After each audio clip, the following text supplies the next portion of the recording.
விண்வெளியில் ஆய்வு மையம் அமைக்கும் திட்டத்திற்கு முன்னோட்டமாக PSLV C-60 ராக்கெட் இன்றிரவு விண்ணில் ஏவப்பட உள்ளது. விண்வெளியில் இந்தியா செய்யப்போகும் சாதனை என்ன? இந்த தொகுப்பில் பார்க்கலாம்.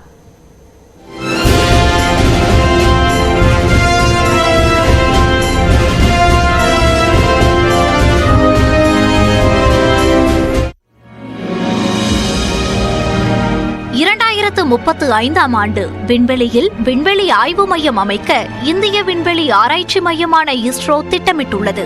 இதற்கு முன் தயாரிப்பாக ஸ்பாடெக்ஸ் என்ற திட்டத்தை இஸ்ரோ செயல்படுத்த உள்ளது. ஆந்திர மாநிலம் ஸ்ரீஹரிகோட்டாவில் உள்ள சதீஷ் தவான் ராக்கெட் ஏவுதளத்திலிருந்து PSLV C-60 ராக்கெட் மூலம் தலா 220 கிலோ எடை கொண்ட 2 விண்கலன்கள் விண்வெளிக்கு ஏவப்பட உள்ளன. இதற்கான 48 மணி நேர கவுண்டவுன் சனிக்கிழமை இரவு தொடங்கியது. இந்த 2 விண்கலன்களும் பூமியிலிருந்து 355 கிலோமீட்டர் உயரத்தில் உள்ள புவி தாழ்வட்ட பாதையில் நிலைநிறுத்தப்பட்ட பின்னர் அவை பூமியை சுற்றி வரும்போது டாக்கிங் முறையில் இணைக்கும் சோதனை நடத்தப்பட உள்ளது.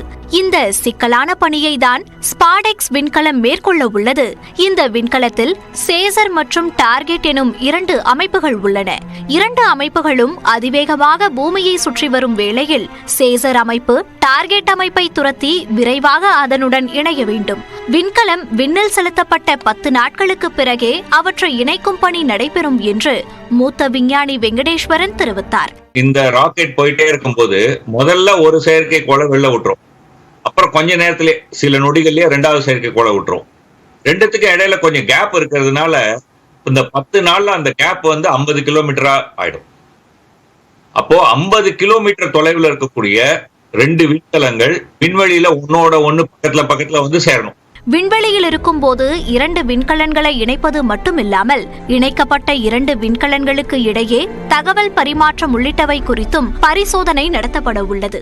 இதுல ஒரு முக்கியமான சவால் என்ன அப்படின்னு சொன்னா, 2 கோச்சை இணைக்கும் போது அந்த பலகை ஆடாம இருக்கணும், உடைக்காம இருக்கணும், அவ்வளவுதான் பார்த்துக்கணும். ஆனா ஸ்பேஸ்ல நம்ம பண்ணும்போது நம்ம விண்கலத்துல இருந்து காத்து வெளில போயிடக்கூடாது. இன்டர்நேஷனல் ஸ்பேஸ் ஸ்டேஷன்ல இருந்து அதுல இருந்து காத்து வெளில போயிடக்கூடாது. அப்ப அந்த இணைப்பு காத்து வெளியில போக முடியாத அளவுக்கு சீல்டா இருக்கணும். அதுதான் முக்கியமான விஷயம். மனிதர்களை விண்வெளிக்கு அனுப்புவது முதல் வேற்றுகிரக பயணங்கள் செய்வது வரை பல விண்வெளி செயல்பாடுகளுக்கு இந்த டாக்கிங் சிஸ்டம் முக்கியத்துவம் வாய்ந்ததாக உள்ளது. 1969 ஆண்டு நிலவில் மனிதன் முதலில் தரையிறங்கிய பின்னர் மீண்டும் பூமிக்கு திரும்புவதற்கான நீல் ஆம்ஸ்ட்ராங் உள்ளிட்ட விண்வெளி வீரர்கள் பயணித்த ஈகிள் விண்கலம் நிலவை சுற்றி வந்த கொலம்பியா ஆர்பிட்டர் விண்கலத்துடன் இணைந்ததை மனிதன் நிலவில் தரையிறங்கி கால் பதித்ததை விடவும் மிகப்பெரிய சாதனையாக கொண்டாடினர் அப்போதைய விஞ்ஞானிகள். பல ஆண்டுகளாக இந்த டாக்கிங் செயல்முறை செயல்பாட்டில் இருந்தாலும் தற்போது வரை எந்த நாடும் நிபுணத்துவம் பெறவில்லை. டாக்கிங்கின் போது சிறிய பிழை கூட பேரழிவிற்கு வழிவகுக்கும். சர்வதேச விண்வெளி மையத்திற்கு சுனிதா வில்லியம்ஸ் பயணித்த ஸ்டார்லைனர் விண்கலத்தின் டாக்கிங் சிஸ்டத்தால் ஏற்பட்ட பிரச்சனையால் தான் அவர் தற்போது வரை பூமிக்கு திரும்ப முடியாத நிலை உள்ளது. இஸ்ரோவின் டாக்கிங் சோதனை வெற்றி பெற்றால் சர்வதேச விண்வெளி மையத்திற்கு மனிதர்களை அனுப்புவது முதல் இந்தியாவுக்கு விண்வெளியில் தனி ஆராய்ச்சி மையத்தை அமைக்கும் திட்டம் வரை பலவற்றிற்கு அடித்தளமாக அமையும். அத்துடன் ரஷ்யா, அமெரிக்கா, சீனா வரிசையில் டாக்கிங் சிஸ்டத்தை வைத்திருக்கும் 4வது நாடு என்ற சாதனையும் படைக்கும். நியூஸ் 18 தமிழ்நாடு செய்திகளுக்காக செய்தியாளர் செல்வசூரியன்.